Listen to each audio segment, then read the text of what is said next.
All right, I wanted to thank you all for joining us for tonight's talk. On behalf of Heal Beirut, I'd like to welcome everyone and especially welcome Dr. Hannah Roggenkamp. So I'll give a brief introduction and bio to Dr. Roggenkamp and the goal of today's lecture. And then at the end, we'll save some time for questions with Dr. Roggenkamp, as well as some time just to summarize the mission of Heal Beirut, which I know most of you signed on to this call are already familiar with, but want to make sure that we're all informed as well about the summary of this organization. I'm Maya Ayub. I'm a second year pediatrics resident in Los Angeles. I'm very grateful to Dr. Roggenkamp for agreeing to do this lecture based on her expertise and on such short notice.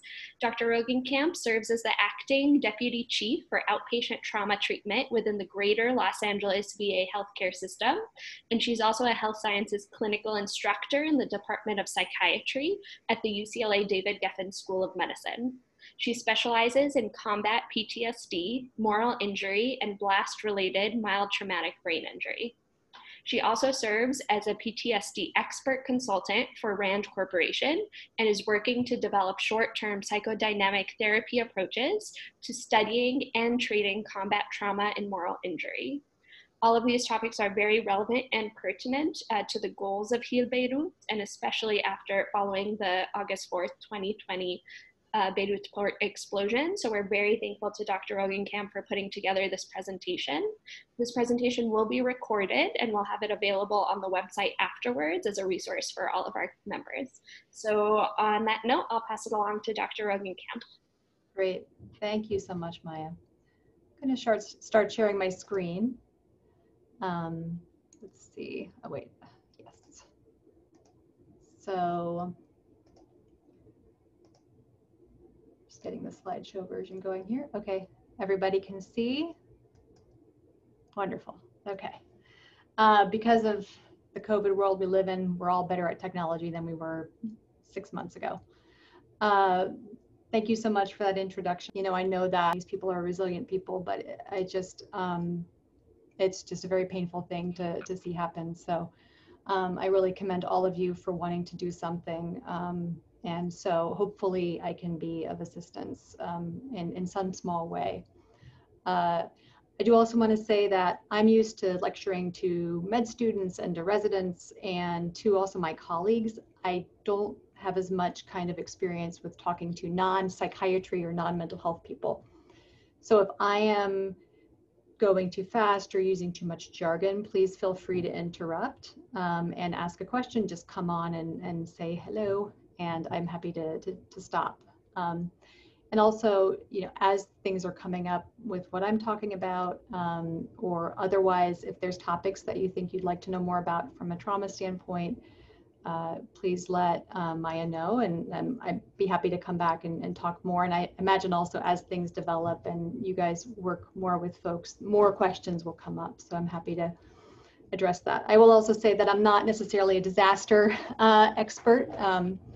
I specialize, like my bio said, more in combat PTSD and in moral injury. And so I've had to do a little bit of my own on the fly learning. So my PowerPoint is not as beautiful and cool looking as they usually are. It's a little bit bland, so I apologize, and I hope we'll still keep it interesting and exciting. So disclosures, I have no financial disclosures, and what I'm about to say is not the opinion of the VA or UCLA, it is mine.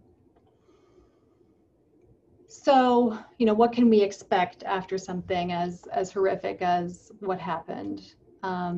You know, and obviously each disaster is unique. And of course, this disaster has happened within the context of COVID, which has just, you know, had an unspeakable effect on every single one of us in the entire world. And I know that we're all incredibly stressed and pushed to our own limits in certain ways without having something this traumatic happen.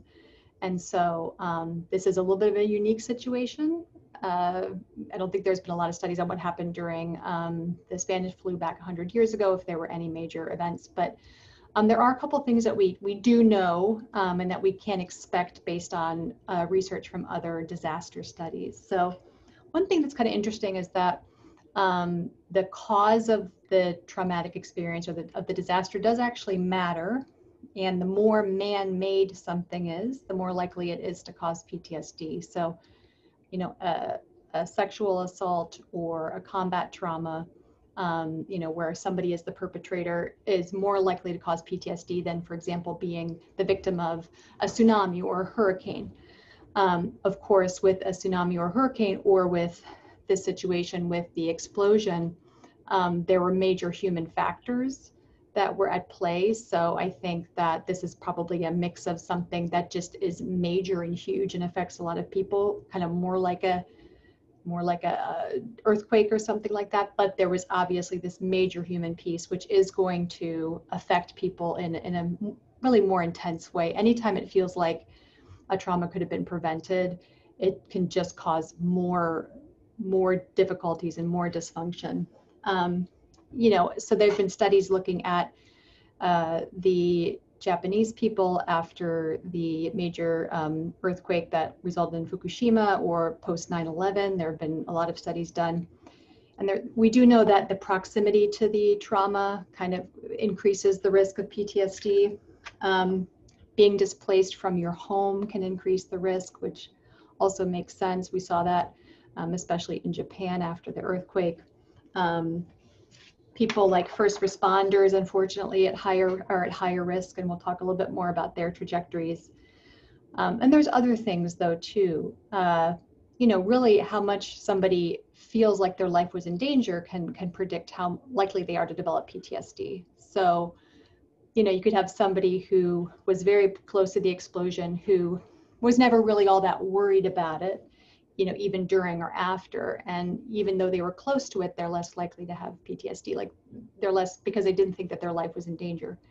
But if somebody was, you know, a little bit further away but felt their life was very much in danger, that's a risk factor for PTSD. Being injured is a risk factor. So that's something important to consider. And I know from talking to Maya that unfortunately there has been some destruction of medical facilities. I mean, I can't imagine what's going on there.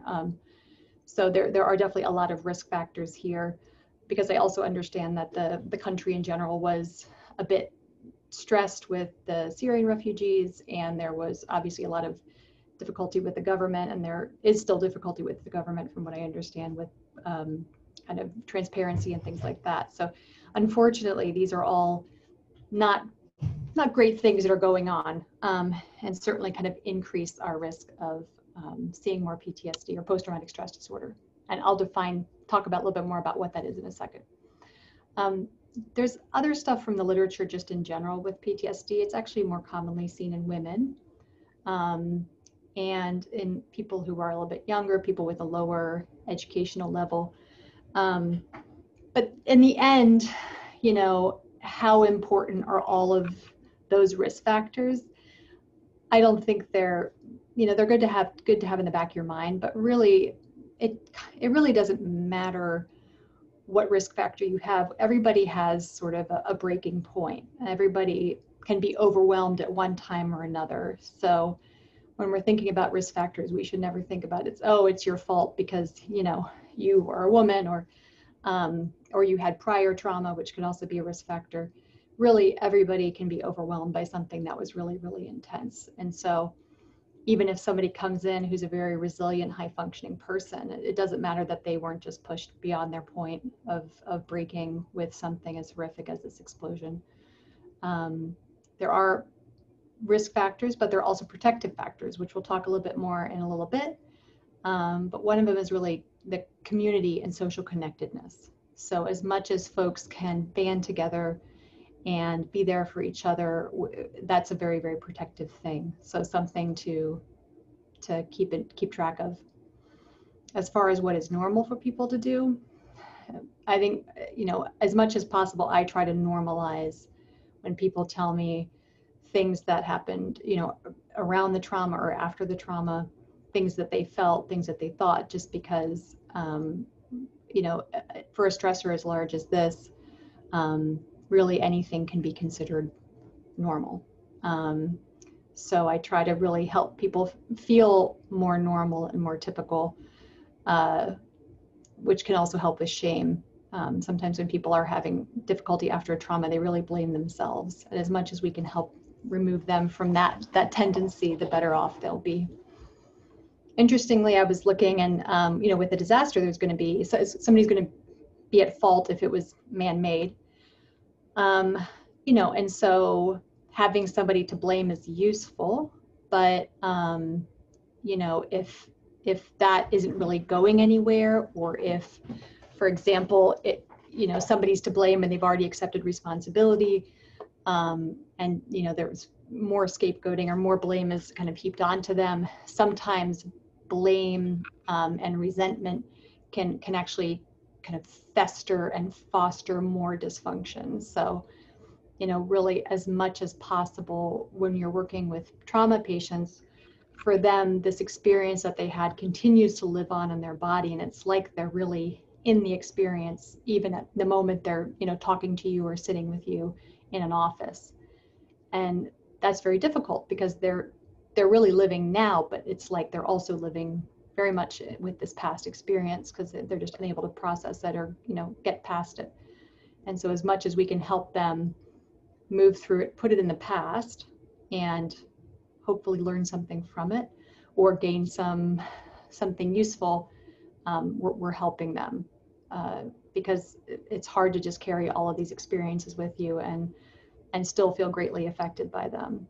If something major happens to anybody, it is going to affect them for the rest of their lives, but does it need to cause a lot of dysfunction? Hopefully not. And that's part of what I do, and that's what I know that you guys will be so instrumental for so many people in doing. So again, it just, with any severe trauma, anybody can really have their breaking point, regardless of how strong or how resilient or how few or many risk factors they have. So just something to keep in mind. I was just looking in this disaster psychiatry graphic, and it's very depressing graphic. This is basically the x-axis is time, the y-axis is sort of like general kind of societal functioning or good functioning. And looking at this, you have the pre-disaster time, the time of the disaster, this honeymoon period, disillusionment. This actually reminded me of what's happening with COVID a little bit. I think we were doing all such a good job back in like March and April, and everybody was staying home and we all were doing great. But now the honeymoon period is over and people are going out and touching each other and breathing on each other. And, now we have a resurgence here in California. So that aside, this is a pattern that we do sometimes see, that after a major event, you have this time where people are really coming together. And then, as people are working, perhaps things aren't changing quickly enough, or perhaps just the community engagement is not enough because the event is just so large. And perhaps, there's other factors like a government not really stepping in that can just cause a real drop in kind of community feelings, community working together. And then there's just a process of working through the grief and coming to terms with what happened. And ideally, there's this period of rebuilding, hopefully better, hopefully stronger. And then a new equilibrium is obtained. I think the nice thing about this figure is that the new beginning is at or higher than the pre-disaster. That's what we can all hope for, is that the pieces get put together in a way that's stronger and more cohesive. But that takes a lot of work. But just so you guys know, this is sort of the general pattern that we see after a trauma. So if it's, sorry about that, if it's good before it gets better, or if it's bad before it gets better, then we know why. Sorry, I have a VA computer record thing ringing at me, so we'll try to get rid of that. Sorry about that. Maybe it's gone. Anyway, so I just want to talk to you a little bit about the different sort of trauma-related disorders that we can see in this period. We're almost to the month mark, as you know. So we're at the point almost where acute stress disorder will be over, because acute stress disorder can persist up to a month after the trauma, from 3 days to a month. It's very similar to PTSD, and it involves these sort of intrusive symptoms. The memory keeps coming back and keeps bothering the patient. They can feel depressed. They can have kind of guilt, grief symptoms, dissociative symptoms. We'll talk about all of these in more detail because they are present in PTSD. Dissociative symptoms like time slowing, kind of feeling like they're in a daze.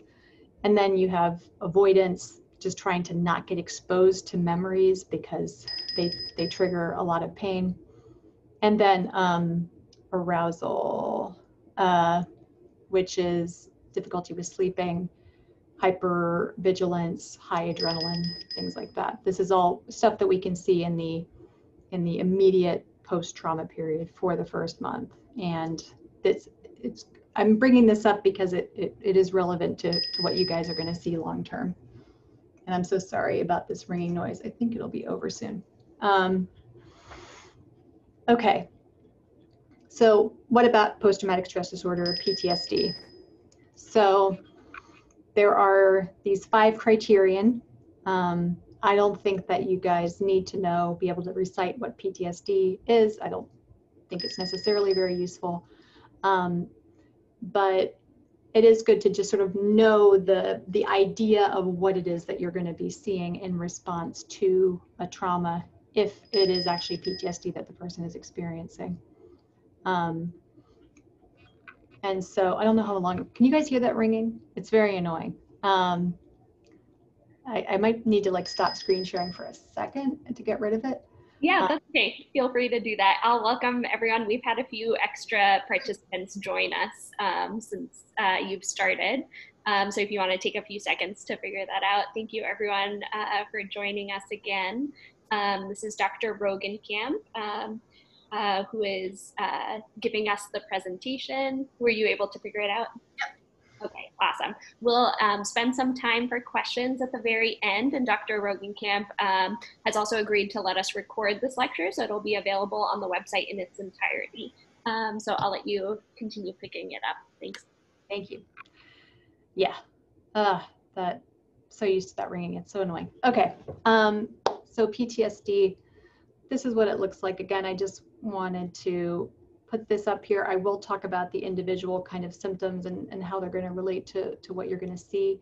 But it's pretty complicated disorder, and the definition of it hasn't kind of changed over time. The first time it was really named and defined in the American Psychiatric Association, DSM, the Diagnostic Statistic Manual for Psychiatry. It was in 1980, and it was a response to Vietnam veterans and some of the things that they were reporting. But basically, you need to have a trauma, which is something that is either life-threatening or a sexual assault, or, I mean, it really can technically be being the perpetrator of violence, or the trauma can also be repeated exposure to traumatic things as a result of your job, like police officers or rescue workers, or people who work in law enforcement in general.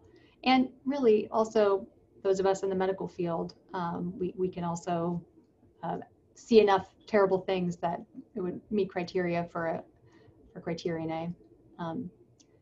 When something like this really intense happens, the way I kind of think about it is for criterion B, it's like the memory is living inside the patient, and the memory feels extremely real, as if it were happening all over again. And that can be in their head, where they're just trying to go about their day and the memories come in, or it can be kind of physically, they just feel like they're back there.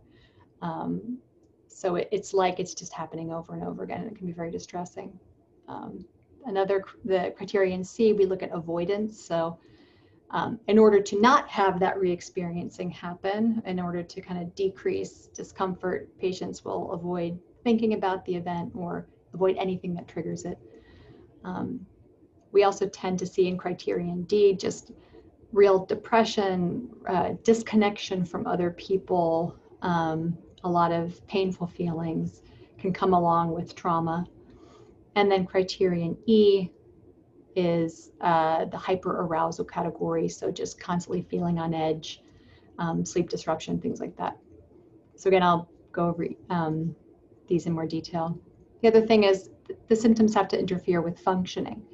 I have a lot of patients who probably have pretty bad PTSD, but they can keep jobs and go to school, and it's pretty amazing how well they can function with how much they carry. So again, there's that idea that, you know, everybody can kind of deal with trauma differently, and, you know, very resilient, resourceful people can, you know, still carry a lot. And it begins 1 month after the trauma. So like I said, so why am I telling you this? I think it's important to know for you that you're going to be seeing in this people, you know, we're close to the 1 month mark, but still in this very early period, that's who you're going to be talking to. And it's really normal to have a lot of acute stress disorder symptoms or ASD symptoms in the immediate post-trauma period. So this was a review from 2017 of a lot of post-trauma studies. And here, by the first day, 60% of the patients studied had some of this re-experiencing these memories, and they had this hyperarousal, this alertness. And then by the third week, almost all of them did. So it's really normal to have these types of responses immediately after a trauma. Interestingly, that avoidance pattern started a little bit slower, maybe because they're learning that if they get exposed to things that remind them, then the memories come up. But, you know, as common and pervasive as some of that re-experiencing was and that hyperarousal was after a couple weeks, you know, by 1 month post-injury, only about a quarter of the people studied after a major trauma had PTSD. And then after 4 months, that number had decreased to 17.5. So there's just this natural progression from having a lot of symptoms to then, you know, after a little while, adapting, continuing on, and the people actually do pretty well. Typically, we do see PTSD developing within 3 months after the trauma, but I've had, you know, actually a fair amount of patients who they go on deployment, they have Criterion A experiences, they have difficult experiences, and the symptoms don't really start to come until they leave the military and they're out of this very specific world, and then they come into the civilian world and it's totally different, and they have a lot of time really adjusting. So, you know, even if somebody's good at 1 year, it doesn't necessarily mean that they might not develop PTSD at some point in the future. So just for you all to know, you know, what's normal and what's typical and what we can expect. Because I want you all to know that the majority of exposed individuals either never develop PTSD or they recover. So, you know, again, I had watched the videos of the explosion. I mean, even before Maya reached out to me, and I was just really struck. And this is obviously a major stressor, and there's a lot of different variables that, including COVID, that make this much more difficult. But most people don't develop PTSD. This is good news. We can be assured in that. And I actually found a couple studies that were exploring these trajectories, and there was one which I thought was at least a little bit relevant to this situation. There was a fireworks depot explosion in the Netherlands in 2002, where I think about 20 people died. A lot of people lost their homes, not on the level of what happened in Beirut, but the numbers are really interesting. So 82% just never developed PTSD. There were, you know, a portion that kind of developed PTSD later on. A good portion recovered, and for about 6% it was persistent. So I think it's kind of good news. And then among first responders, we do see a little bit more PTSD than in just regular sort of civilians. But again, the studies vary. There are some studies that show that 80% of the first responders do not develop PTSD at all. Or if they do, another 10% or so recover. And that's kind of what we see in the general population around the world. It always varies by country, but PTSD rates are between sort of like 4% and 10% in general. And that's what we see here in the US. So kind of goes along a little bit with really how uncommon, I mean, PTSD is common, but it's not maybe as common as we might think. So I know I'm focusing a lot on PTSD, but other mental health problems can develop. So there have been a couple of studies looking at depression after a trauma like this, and it can definitely happen. The recovery rates and the risk rates are really similar to PTSD. I put the SIGI CAPS acronym there, which is the symptoms of depression. I have some resources at the end of the talk that are just some suggestions of things to check out. And one of them is something called NAMI, which is a National Alliance on Mental Illness. And you can read all about various psychiatric diagnoses on there if you want. But for depression, just really quickly, the SIGI CAPS, the S is for sleep. So if somebody has sleep disruption, the I is for interest. So if somebody is still interested and excited about the things they always enjoy. G is for guilt or self-blame. The person feels bad about themselves and kind of the state that they're in. E is energy, so low energy. The C is concentration. People with depression have trouble concentrating and really focusing. A is appetite. So typically, with depression, you can see less appetite or more appetite, so weight gain or weight loss. P is psychomotor slowing, so people can kind of like talk slower or think slower. That's usually more severe depression. And then the last one, S, is suicidality, so thinking about ending your life.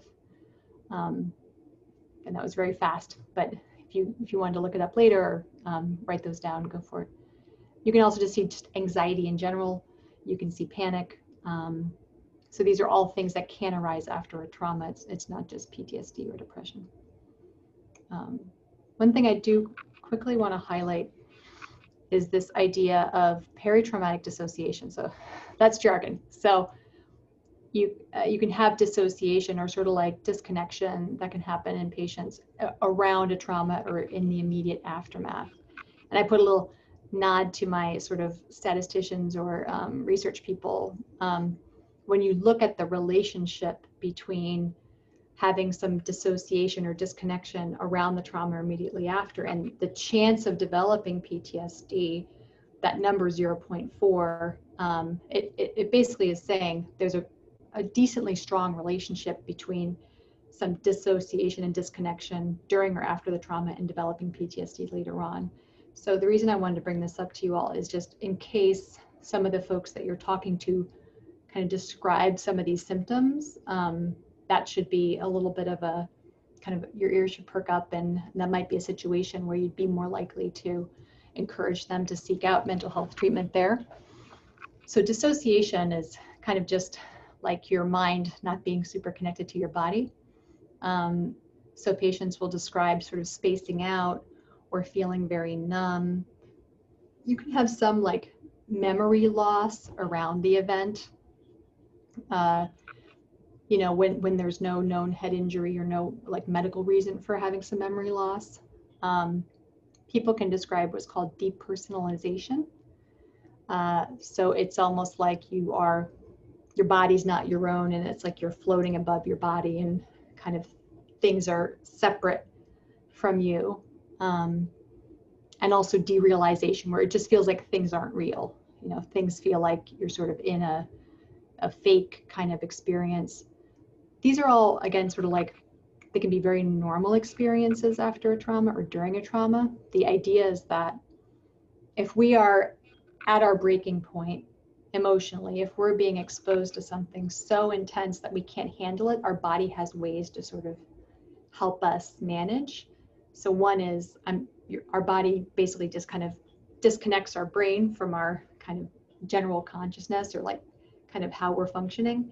So you see this spacing out and kind of like feeling separate feeling, presumably because what's going on emotionally is so overwhelming, it's kind of trying to protect us from that. So it's all kind of normal, but if it's happening, that derealization and depersonalization is continuing, that's definitely something, again, to perk your ears up and encourage somebody who's describing some of that to go seek maybe more consistent mental health. It's interesting too. The other thing I wanted to add is, sometimes when somebody dissociates like this in response to a trauma, they can do things they don't remember. It can happen in war where, patients maybe get some bad news or something really terrible happens and they start doing things, and, an hour later they come to that they don't remember. And patients feeling out of control can be really, really, really, really disturbing. We like to feel that we have control over ourselves and our thinking and that we know ourselves. So behaving in a way that you don't remember or feels separate can be really disturbing for people. And it can make them question themselves and be very worried about their own sort of ability to continue on. If they can't trust themselves, what are they left with? It can be really, really disturbing. So again, I wanted to bring that up to you all because of the strong association with PTSD, and, feeling a little bit dazed after that initial explosion, I think would be totally reasonable. But if they're feeling dazed and kind of out of it and spacey even now, that's something to pay attention to and encourage them to get more help, because we need people to integrate. We can't have them kind of being disconnected from everything. That means they're not going to really be able to recover in a way that will be as fast as we want it to be. So again, I just wanted to mention that, something to be on the lookout for. Any questions, anything so far?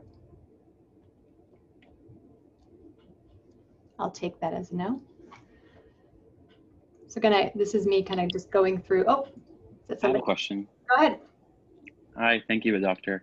I'll have another question later on as well, but for now, for what you covered. For a country that has continuous traumatizing events with regards to long-term PTSD that you mentioned and therapy, can folks heal in the same place of their repeated exposure of trauma? It's a great question. And I think it's tough. I think that what we can see is that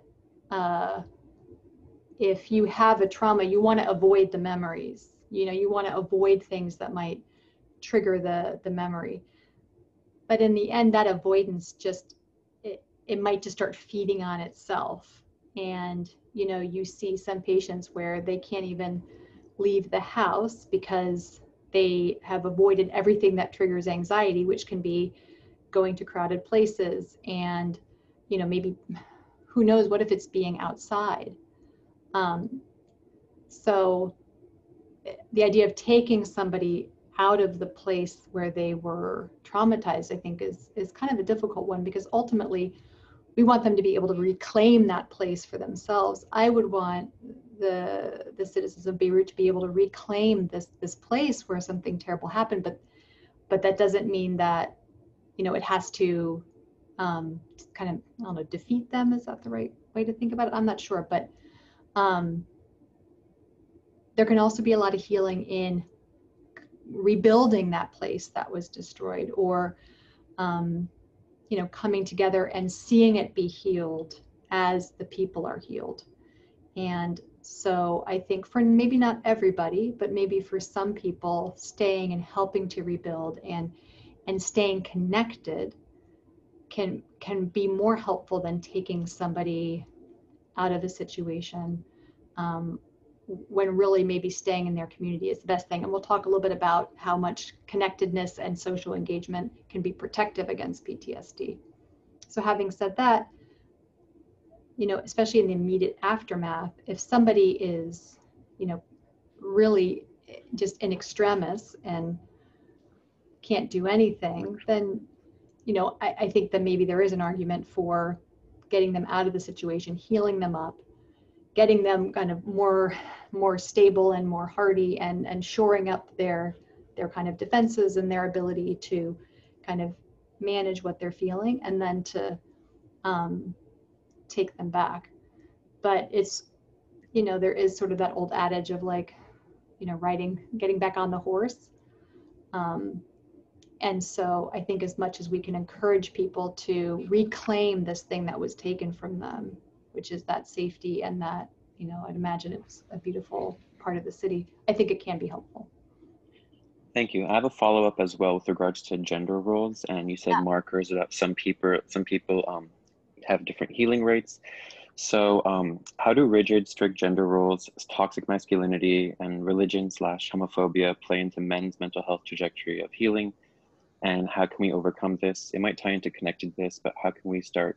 We shouldn't wait for an explosion to start discussing mental health in the Arab community due to generations of trauma. Absolutely. And, I have to admit that I know a little bit about, I spoke to Maya briefly about Lebanon, and absolutely. I think that, I treat mostly men, to be honest with you, and it is incredible how much shame, even in, sort of non-Arab men here in the US, around admitting weakness and admitting need and admitting that need to be vulnerable and to share and to acknowledge that you have feelings. I agree that I think if we could get rid of that tendency, that thing that men are taught, that they shouldn't have feelings and that they just need to push everything away, if we could get rid of that as a world, we would be in a very different situation. So I think some of it, the way it has been undone, at least in the veteran community, is with other men, being willing to say, hey, I went to see the psychiatrist, I went to see a therapist, and I feel better. And so it's, ideally a man who is in a high profile, but it's just men encouraging men to talk to each other and break down those boundaries of shame. How much that's going to be possible, especially in the Arab community with, like you're saying, with strict gender roles. Again, I wish I knew more about where there could be wiggle room, but sometimes, I don't know if this would be helpful, but sometimes patients come in and they say, well, my wife's going to divorce me. Not that I don't think divorce would be possible, but they'll say my wife's going to divorce me if I don't get help. So I know that sometimes with strict gender roles, in society, women have less power, but maybe in the household, they have more power. So as much as we can encourage women to encourage their husbands or their partners to seek help, I think we're better off. But I feel a little bit embarrassed right now because I don't have as much kind of cultural knowledge. You're fine. You're doing a great job. Thank you. Thanks. No problem. But absolutely, I think I deal with men who aren't comfortable talking about their feelings all day long, and it's amazing, though once they get connected, usually it's okay. And so I think as much as kind of that type of openness can be encouraged either from the religious leaders to have groups, sometimes groups can be very helpful where men sit around and share their experiences. Seeing other men be vulnerable, kind of like I was saying before, can be super, super helpful. So this might be some insane to imagine next level stuff, but men tend to work well off what other men are doing. So I think it must encouraging groups and that kind of engagement would be what I would imagine could be helpful. Great questions, very good questions. Okay, and keep them coming. So hyperarousal is very interesting. And I work with a lot with medications. That's not what you're going to be able to do with your roles, but it's like with those memories and just in general, it's like patients' bodies are being cued that they are in danger all the time, even if there's no particular threat. So you could imagine somebody who's been exposed to that explosion, and even though the explosion's done, we know that it's not going to happen again. Their body thinks it's going to happen again. Their body is ready to react.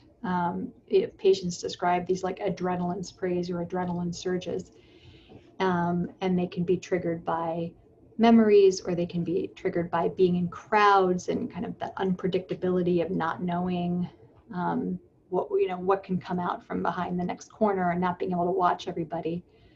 And it's just this real feeling that the danger could happen again anytime. And again, it's maybe not as conscious of a thought as it's just this visceral feeling in the body. And you can see increased startle. People are just ready to react, and you know, I have patients where so many of them where they can't be woken up from sleep, by being shaken on the shoulder. They'll, run out and grab the person who woke them up. So they need to be woken up by a voice or by being poked with a stick or something. It's just incredible startle that you can see. But we see hyperarousal, not only just like this feeling in the body of always having to be ready to respond to something, but patients will describe a lot of muscle tension. Sometimes it can be some chest pain. We'll talk about somatization in a moment. But it's just, this feeling that something bad is going to happen. And it can be, unfortunately, very destructive. We do know that PTSD is hard on the heart and on the blood vessels. You see a lot of sympathetic nervous system activation, the fight or flight nervous system just being pushed constantly, even in sleep, which is probably why there's so many sleep problems. So this is something that you will encounter. One way, and I really encourage you, I sent Maya some handouts from this thing called psychological first aid, which was developed sort of in response for like relief workers during and after a trauma. And the handouts actually have really great descriptions of breathing exercises and things like that. Basically, you want to teach patients how to, breathe deeply. Breath has so much to do with anxiety and our feeling of safety. So people who are very anxious and nervous have very shallow breathing. So you want to help them slow down their breathing and practice doing that so that when they feel that hyperarousal, they can cool things off. And I also have some like mental health apps at the end that have some of these same breathing exercises in it, which might be useful for some of the people you're going to be talking to. We talked a little bit about the re-experiencing already. Patients could even be going about their day doing nothing, and all of a sudden a memory comes in, and it's incredibly upsetting. Nightmares are huge, and they're typically sort of these very intense flashes. They feel real, and they can be really, really disturbing. They wake you up from sleep, and again, they have to do with, maybe it's this moment of, when the trauma happened. That's another way to kind of re-experience the memory. It's like you're trying to rest, you're trying to sleep, and this memory keeps coming back in and showing itself. Very, very difficult. And as far as, how do we help patients with re-experiencing, sometimes actually just writing about their experience and just doing that repeatedly can actually be really helpful. Just getting it out on page. When somebody has a big traumatic experience, sometimes their memory gets a little shuffled and distorted, and they forget important things. So sometimes just doing writing can be really, really helpful in just getting the memories out of their heads onto the page, and hopefully kind of easing some of that distress that comes up every time with the memory. So re-experiencing is just a really difficult symptom of PTSD, because it just feels like the memory or the experience is happening again. That's how much the memory feels like it's happening again. And like I said here, sometimes that re-experiencing can trigger the avoidance that you'll see. Patients will want to avoid the memory being triggered by avoiding places where that happened, conversations, people associated with it, which is okay if it doesn't affect somebody's functioning. But when it starts to affect functioning, there really has to be an effort to push past that and help people, again, kind of reclaim this thing that they've lost. I was thinking about substance use, and I know that there is a large, at least from what I understand, almost half the country is Muslim, so perhaps there's less concern about drinking.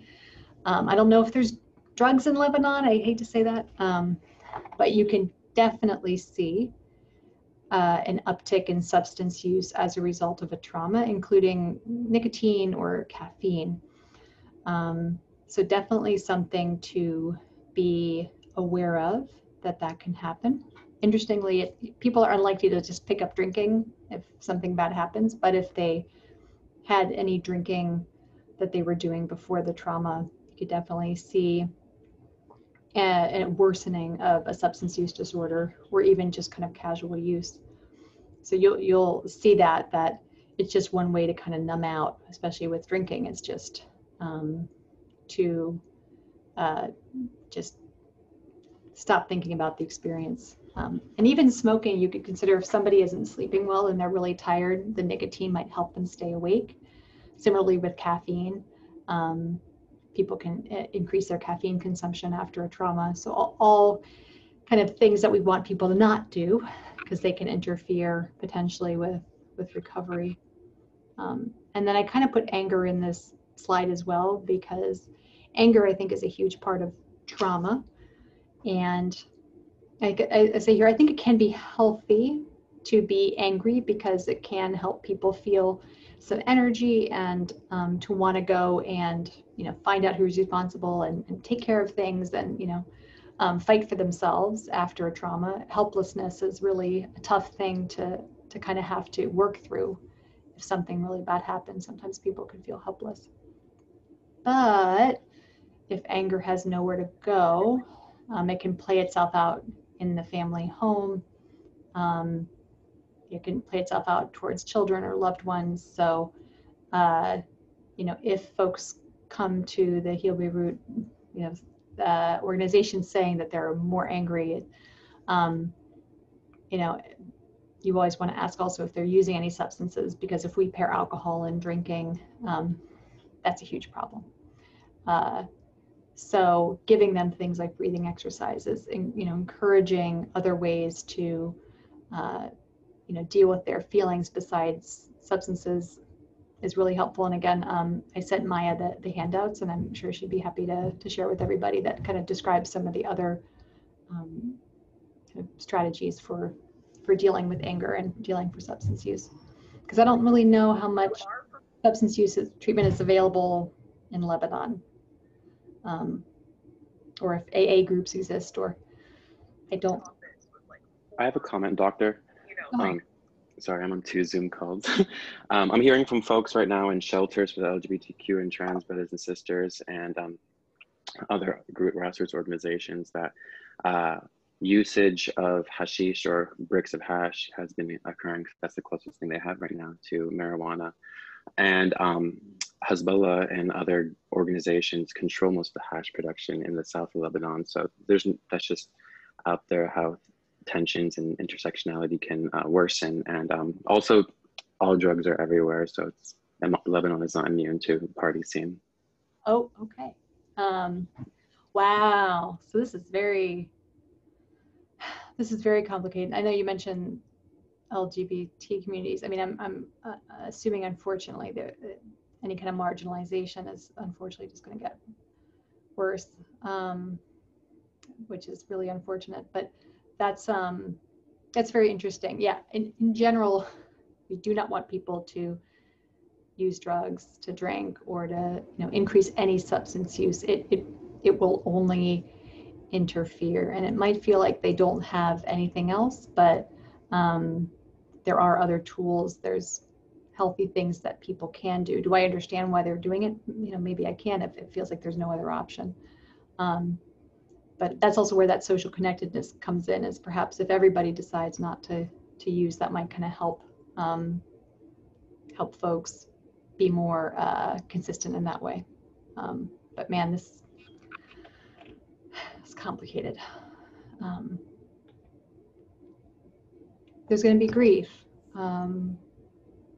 Grief is just, I think, one of the most painful emotions, for folks who have lost a family member or a friend, or they've, lost their home, and especially a little bit worse if they aren't able to get like things that are special, like photo albums or things. So if that isn't able to be achieved if somebody loses their home. That can make the grief that much worse. And it's really important to grieve and to grieve well. I know that grieving is sort of done differently throughout the world, and it's often done in a more kind of expressive way and less of a repressive way, as we might do here in among white people in the US. But it's going to be hard to grieve with all the stressors that you just mentioned, and you know, the ongoing stress of it all. I know it's sort of like when a service member loses like their best friend in combat, they don't have time to really kind of process it, and so the pain just can linger. And so, as much as if the person's not talking about the person who they lost, the death that they're grieving, if somebody calls in and says, oh, I lost, you know, somebody very important to me, and I want to talk about it, that is definitely something to encourage. And I'll say things like, well, tell me about the person and tell me what you loved about them the most, or really just talking can really bring the feelings out and bring the pain out, and that can be helpful.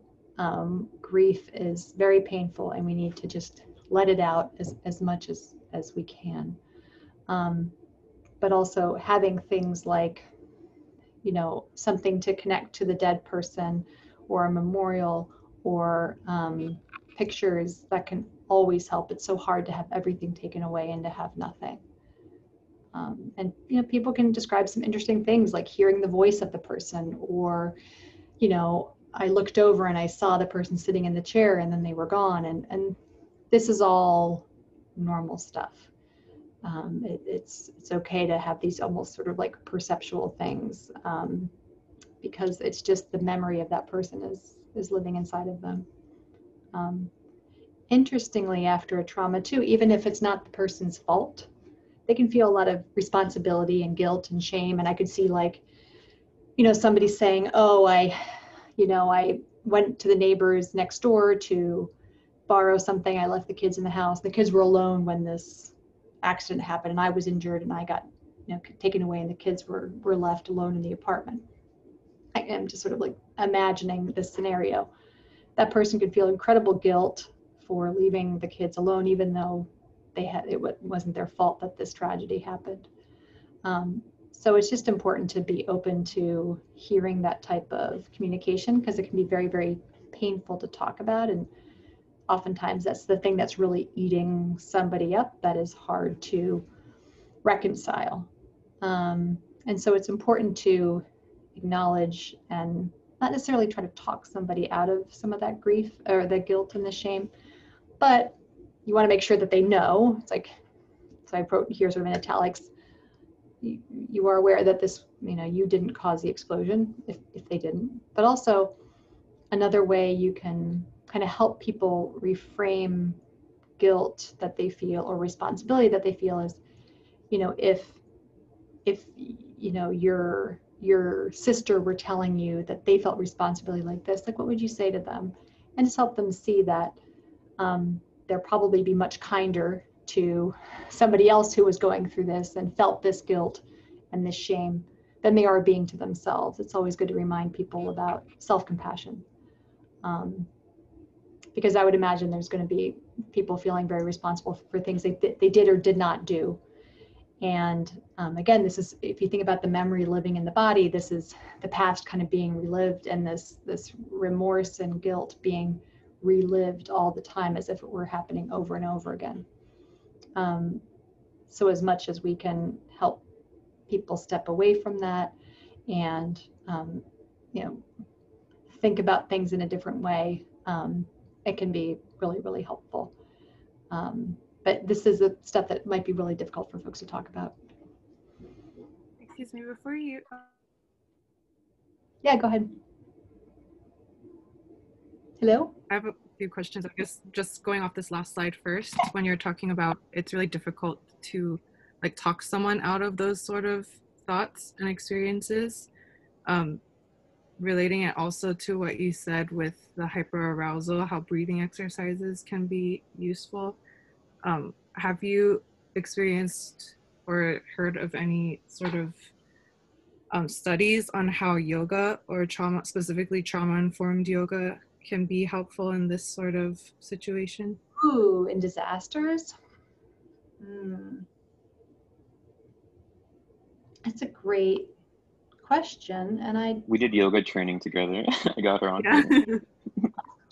I love. Oh my gosh, that's great. And I think, I mean, I don't know about disaster mental health, but I do know that yoga can be so helpful for stimulating the parasympathetic nervous system, so the rest and digest nervous system, which is the one that's not going to be getting a lot of attention after a trauma. So I think that is an amazing idea. I think also a nice thing about yoga is it tends to have a lot of heart opening. Mm-hmm. And when people are feeling guilty and ashamed, they want to close themselves off and they want to disconnect from people. Yeah. And so, yeah, like as much as they can open themselves up, and also the social connectedness I'll talk about in a second, but I think that would be a great idea, and definitely something to do to just get them moving their body in a different way, seeing how they can affect how their body feels all on their own, as opposed to relying on other external things. But man, you can do like chest opening over a bolster or something and feel incredible. So I think that's a great idea. And there are plenty of studies on yoga in PTSD and in trauma survivors. And if you guys have done some trauma-informed yoga stuff, you'll know how helpful that can be. So I love if you can get people doing that stuff. I'd love that. I think it'd be awesome. Yeah, it could also, I guess, be helpful for those who don't want to talk about their feelings, so they can just experience a similar kind of healing through that kind of practice, where they're being told how to breathe and kind of what thoughts to give themselves, like those positive thoughts to affirmations for themselves. Right. I actually had a second question about the hyperarousal though. Is that specific to PTSD, or can that be seen outside of, like, just with generalized anxiety or depression? Well, it's interesting. I mean, I'm not going to get too into the weeds, but because I could, because this is what I love. But it's interesting. I think that the adrenaline that you see in PTSD is not the same as just anxiety. You might see the same worrying, in both, but the adrenaline rush and, that kind of like feeling of safety and needing to protect yourself, that kind of level of concern is not really present in anxiety in general. So people with anxiety, it's more like an internal thing. We think of anxiety as being in response to internal threats as opposed to external threats. And as much as the external threat in PTSD presumably isn't happening anymore, it sure feels like it is. And I have patients. I'm in my office right now, and they can't sit with their back to the window. They have to sit like next to it because it just that creates too much discomfort for them. So they have to lower that kind of hyperarousal and anxiety by sitting to the side of the window. So I don't know. Does that? Yeah, and in those kinds of situations, like I remember you saying earlier for Patrick's question about like whether it's safe for them to heal within the same space or take them out. Like if they're imagining that space, I mean, so they're not physically in that moment. You said that when they experience it or when they're having those hyperarousal moments, it feels like they're in that place and in that same moment. Would you, like, if they were with you in a safe environment, like, would you, I don't want to say encourage, but like, would you allow them to continue on like feeling through it, or would you try to talk them out of it and like kind of be like, no, it's not real, you're here in this office right now? Well, if they're disconnected from reality, that's a great question. Like if they really like think that they're back there, if because that would be more of a flashback, a dissociation. that you don't want to encourage, because that means that their anxiety is so high that they're now disconnected from themselves. So that you'd want to bring down, and you can do some of the apps I have like progressive muscle relaxation exercises or the breathing. You just want to bring people back into their body in that situation. That's too much arousal. But you know, if somebody's sitting there and they just feel like they need to retell the story, and you know, they're still in their body, they're just man, they're really feeling like they're back there again. Sometimes doing that in a safe environment, with somebody who can just sit there with them and who they can kind of bear witness to, can be very healing.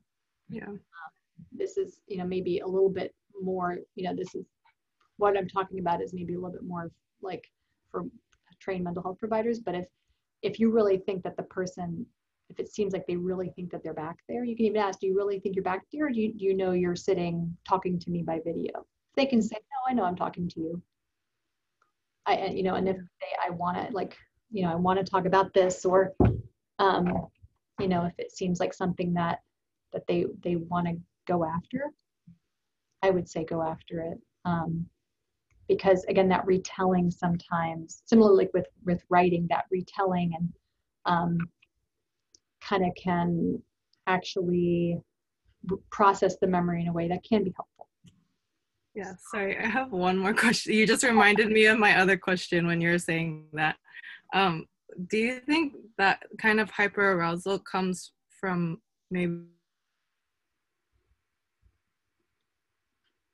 you they went through, like retelling it over and over because they feel like it's a big part of like their identity or their, I don't really know how to explain it, but like if it was something significant for them that shaped who they are now. I know I've heard of different experiences where people feel like they have to keep reliving it because that's actually like part of them, and then it continues to cause them that kind of stress. Sorry, that's my daughter. Kayla, I love that. Oh, may I add something, doctor, real quick? Let me run first really quickly, because this is really important. So they don't, I've had patients more with survivor guilt. Like I have patients who wear bracelets for guys who were killed in action, or they have tattoos. They feel like if they're not thinking about the person every day, they're kind of dishonoring the memory.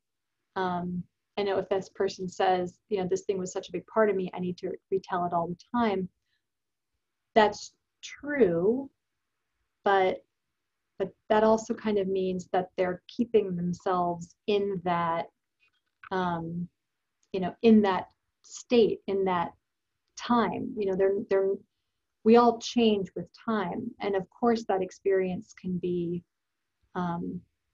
incredibly impactful, and we don't want to discount that.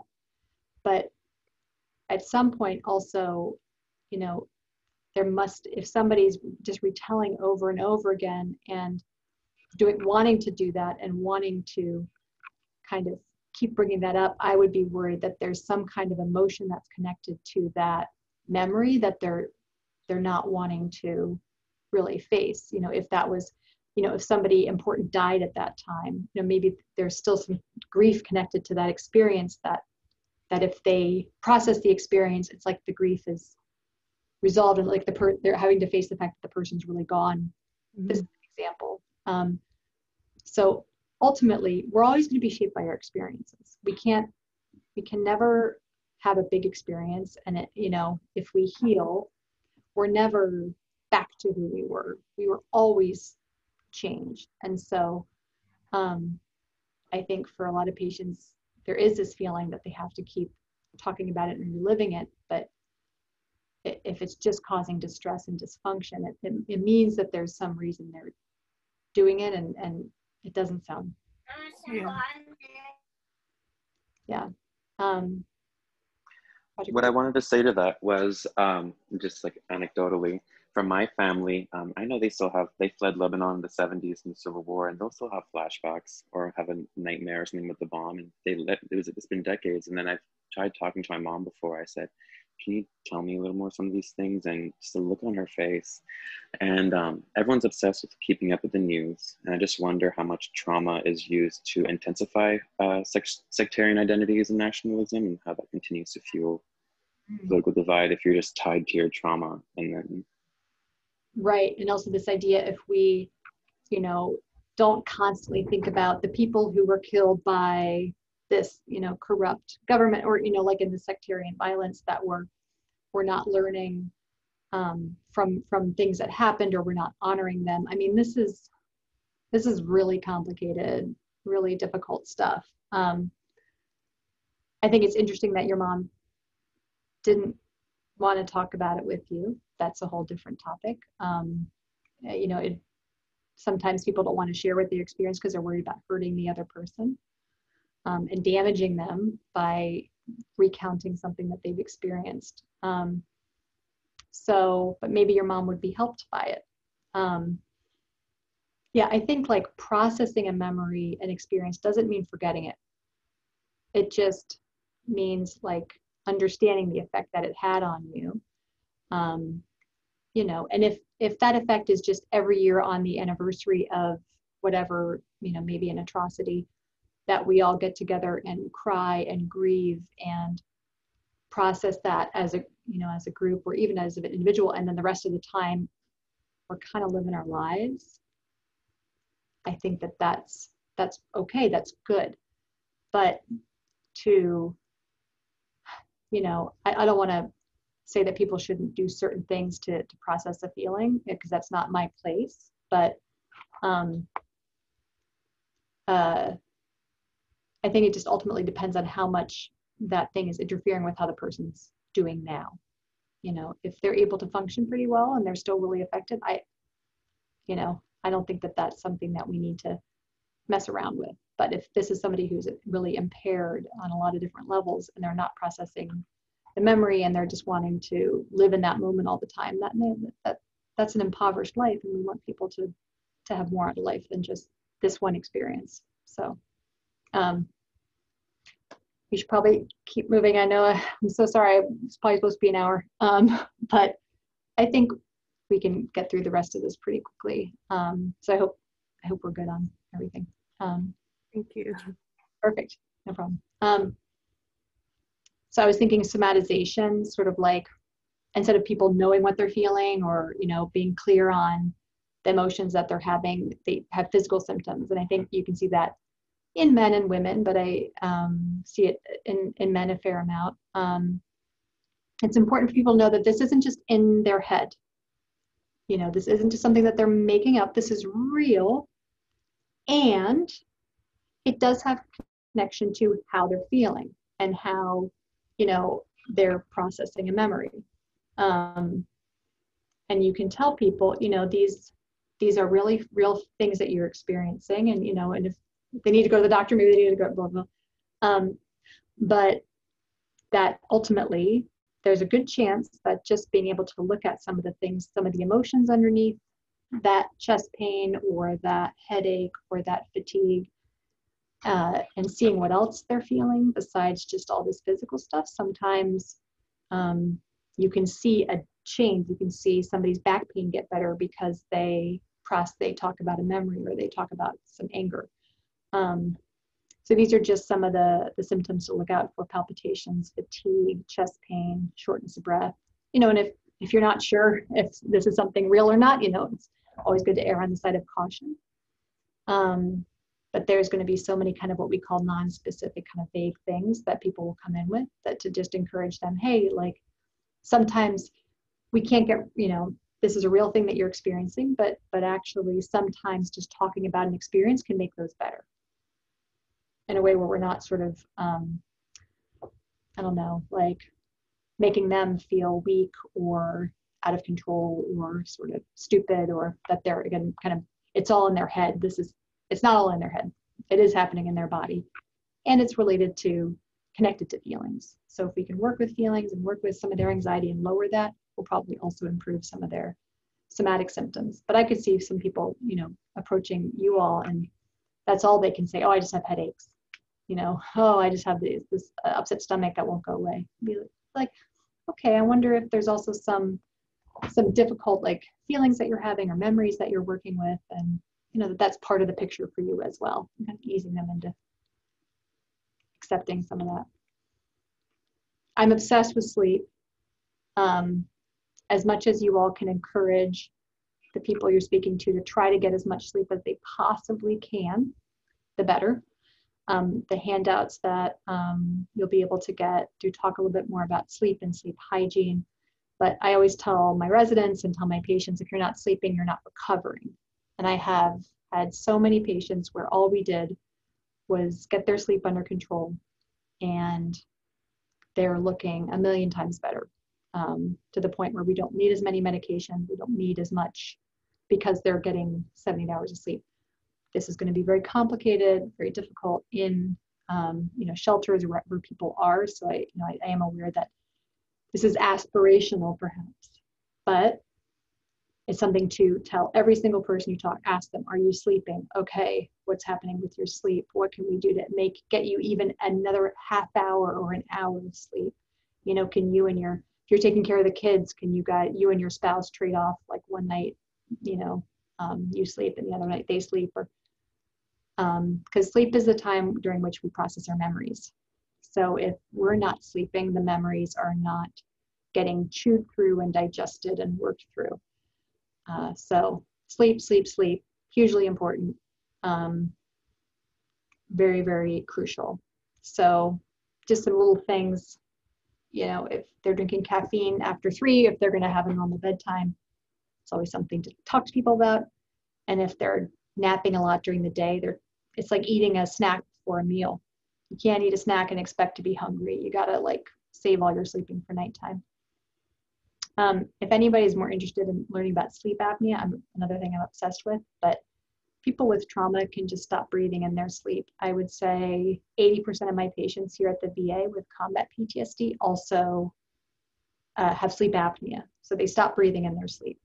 So there's a trauma connection that we don't understand. But if people say, oh, I've been waking up feeling like I'm choking, or if so-and-so said they saw me not breathe, stop breathing in my sleep and they were worried about me, or if they're snoring, unrestful, I don't know how much medical care for that is going to be available right now, but just something to keep in the back of your mind, that there is a strong connection between PTSD and not breathing in your sleep. So as much as you can just kind of pay attention to that and encourage folks to get medical help is useful. Again, this is probably more useful in a non-disaster situation, but just want to throw it out. I had another thought about people exposed to the blast at closer proximity, because we can see in people with who are exposed to a lot of explosions, like in war zones, you can see these chronic post-concussive symptoms that can look a lot like PTSD, but perhaps they're not fully explained by PTSD. So this is actually from the Defense Health Agency, looking at possible symptoms of PTSD versus possible symptoms of a traumatic brain injury, and the overlap. So you can see the overlap: fatigue, sleep problems, memory and attention problems, feeling anxious, feeling depressed. Sounds probably a lot like what somebody with PTSD has. So one way that I like to think about it is I get more worried if somebody says that they had some loss of consciousness. That seems to predict kind of more actual brain problems. If somebody does really seem like they have these post-concussive symptoms, which, like I said, I think with the level of that blast, I think it's entirely reasonable. Blast waves, they travel obviously through the water in our body, and they don't do well with some of the air and the gaps in our body. So that pressure can actually put a big strain on our brains. So if somebody seems like they're having balance problems and vision problems, at this point there isn't all that much that we can do about it, but that's a time to be even more aggressive about saying, hey, you need to be sleeping, you need to make sure you're eating adequately, just really encouraging people to do health behaviors, especially because those probably are going to be the best things that are going to be available right now to help. So if you guys have more questions about concussions and post-concussive symptoms, just let me know. I just want to mention it though, because it might be relevant. Parents and kids. So like I said, the handouts actually from Psychological First Aid have really amazing kind of pages and resources for parents with children. So I really, really recommend to read those when you get your hands on them. And really the best thing that parents can do is just help their kid feel safe, and just provide reassurance. That's really what kids need. And it's important for parents to know that if they have a mental health problem, it is going to affect their parenting, and not to feel guilty about that, but just to go and get some help. And it's interesting, you know, kids can sort of decompensate as a result of a trauma and kind of revert in their developmental stage. And that's kind of normal and part of it. And it's just to be, if a parent says, oh, my kid is, you know, they were potty trained, now they're not anymore, to tell them, hey, that's normal. And, you know, they'll recover. You just have to be patient with them and work with them. And especially teenagers. I have 2 teenagers, and when they're like upset about something, they're like grouchy. So if parents say, oh, my kid's so grouchy, it might be because they're really just struggling with the experience. And so again, just like as much reassurance that they can provide is the way to go. So connectedness to others. This is like the thing. You know, when I think about, you know, veteran and veteran suicide with PTSD, there's often this underlying tone of the person just doesn't feel connected. They struggle with feeling like they're needed or that their lives have meaning. And just the best somebody can do is to stay connected to a community through a trauma, because it's just incredibly powerful as far as helping people through. And this is borne out in studies. In veterans with PTSD, the more socially connected they were, also like during their deployment and after their deployments, the less likely they were to develop PTSD. And we've seen this after disasters as well. I also think it's also useful to engage families. So if one member of the family is having mental health problems, to engage everybody. And then altruism is a big part of this. So people feeling like they care about the community and giving back and being selfless. And as much as that's possible, it can be very healing. And so, you know, I think one of the best things that you all can do for folks is just really encourage them to get reconnected to a community, or to get connected to a community for the first time. This is so important. Like I cannot stress this enough. If they're a religious community or otherwise, so important. So people don't feel alone. And then finally, just, you know, again, most people don't develop PTSD. Most people, if they do, they recover. So there's things that people have and that they can do to, you know, make it, you know, more likely that they'll recover. So, you know, commitment and this hardiness is about just engaging with whatever challenge somebody encounters, and not just, you know, feeling helpless or trying to avoid it, but just really to go after the experience and fight it. Control is so important. People need to feel that there's something that they can control the situation. People do not like to feel helpless. So whatever you can encourage folks to do that they feel like they have control over can be like incredibly helpful.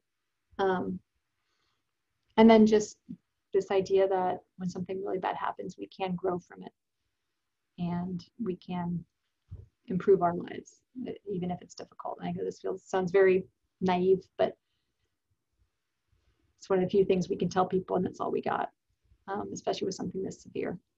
You know, cognitive flexibility, active coping, just people being willing to do something new and not just stay with their old patterns of, you know, helping themselves or helping other people, but to be willing to move and work with the situation. All these things really can help make it more likely that somebody will recover and have growth after the experience. Spirituality can be huge, like I mentioned before. Less so with, why is God doing this? Is God punishing me? That's problematic.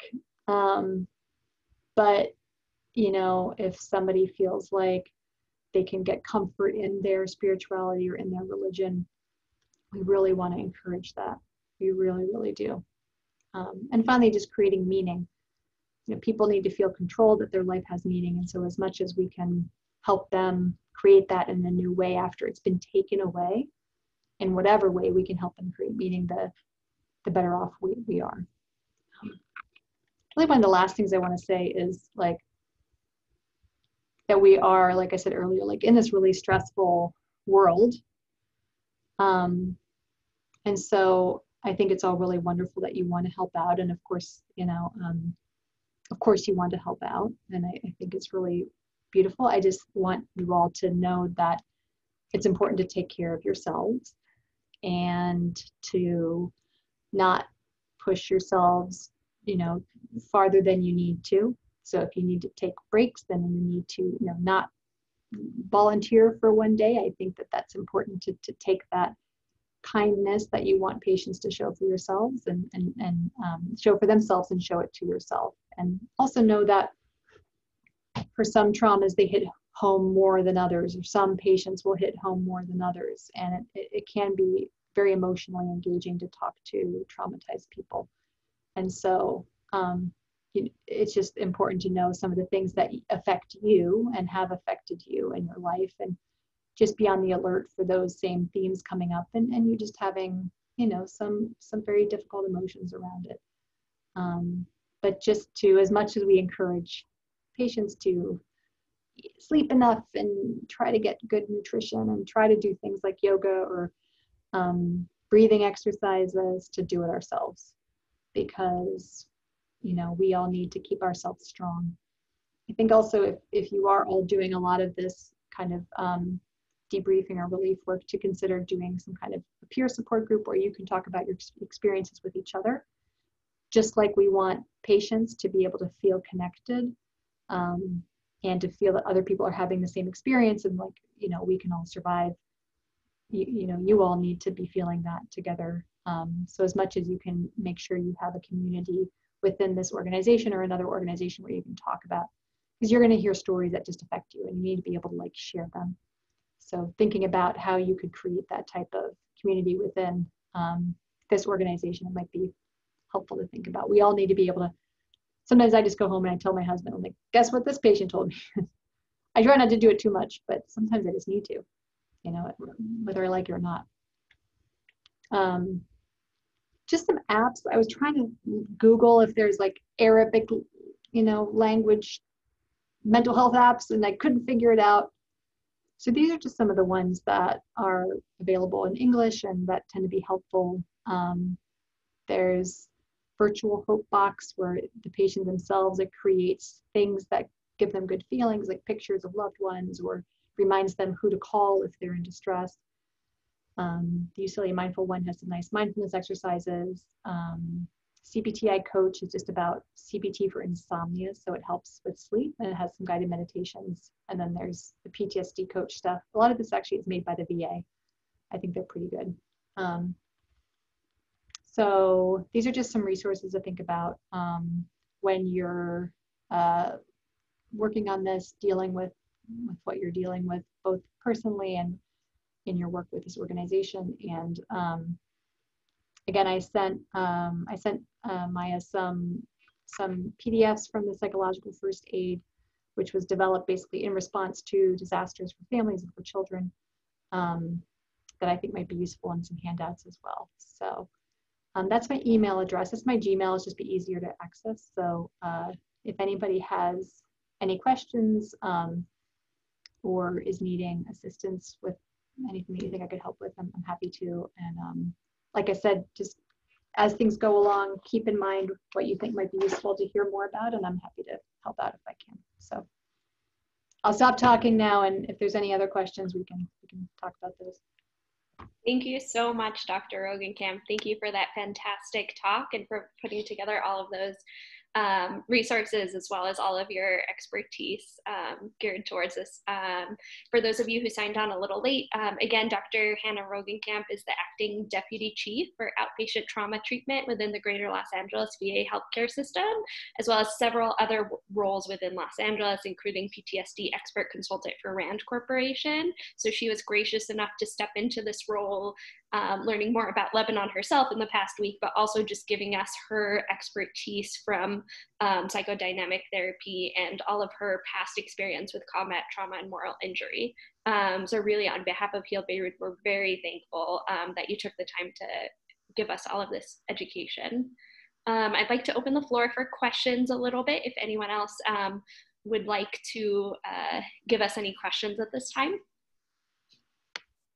So I had a question regarding the pharmacotherapy for PTSD in general. I know that they currently recommend SSRIs as like the first line. What have you seen in the literature that kind of differentiates using one over another? Maybe like avoiding the activating ones like fluoxetine. What are your thoughts? Great question. So there are, the SSRIs are, you know, some of them are FDA approved for PTSD. You know, I think that everybody's different, and I think that they can help some patients. I like your question about the activating ones, so I definitely avoid fluoxetine. Might be okay, but something like bupropion or Wellbutrin, I don't give that to my PTSD patients typically, like as a first line, just because it can give them energy, which could trigger anxiety and panic. So I'm a little bit of a difficult person to ask this question because I don't really like SSRIs. They cause sexual dysfunction. A lot of people don't like them. If somebody's really more also depressed with PTSD, I definitely will use like sertraline or citalopram, or, you know, pick one. If they have pain, maybe venlafaxine or duloxetine. But I'm a big fan of stuff like prazosin, so the alpha-1 blockers.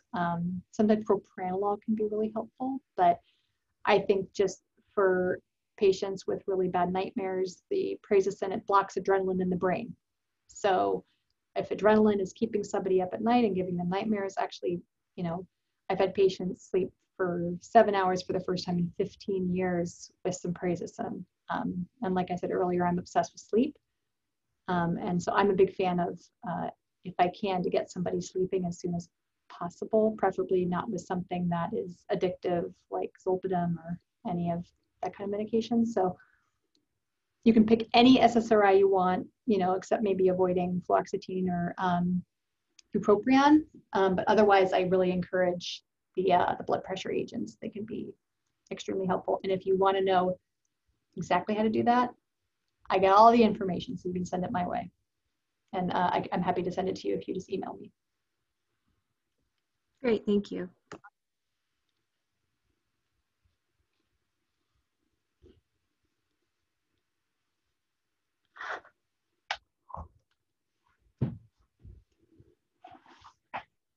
There are no questions at this time. I want to be mindful of everyone's time. Oh, sorry, did someone chip in? Yeah, no, I was just saying, I'm sorry I went so long. Oh my goodness, no, thank you for giving us your time. And as well, the fact that we'll be having this recording available to all of the volunteers, as well as all of those handouts that you talked about. So Dr. Roggenkamp took the time to sift through and also edit some of the handouts as they would relate to our specific scenario. So I just wanted to take 1 minute to talk about Heal Beirut. I know we have a couple of the founders and a couple of the board members, so feel free to chip in if there's anything else you wanted to say.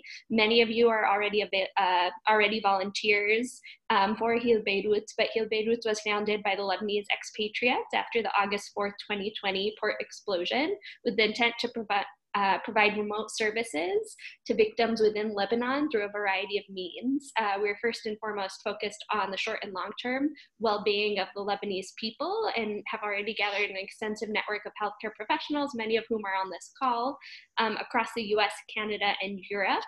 And so in terms of moving forward, Heal Beirut is continuing to build the team of IT, legal, and advisory board, focusing on expanding the presence on the ground through partnerships and existing organizations in Lebanon, and developing a 24/7 hotline. So for anyone else who is interested in getting involved or finding more ways to get involved, please visit the healbeirut.com website. Again, this talk, as well as some educational handouts, will be available on the website. And this is one of a series of talks that we'll be having geared towards education for both victims and volunteers. But this is a fantastic way to start the conversation, as well as get us knowledgeable about the mental health basics. Just one more chance for anyone else to kind of pitch in if they have any comments or questions, especially from some of our board members. And Dr. Roggenkamp, we want to thank you so much. So yeah, I see Mark is on the line as well. Thank you, Dr. Roggenkamp, for taking the time to talk to us today. It was very helpful, very informative. Hopefully we can share this information with some of the healthcare professionals. We do have over 100 professionals that signed up so far, so hopefully we continue to expand and grow. We're working with large organizations right now and have some partnerships coming up in the near future, so it should be exciting. Hopefully we can utilize this information and help some of the victims in Lebanon right now, because they definitely need our help. Again, thank you so much for your time, and Maya, thank you for putting this together. We really appreciate it. Thank you. Great, glad to be here. Thanks.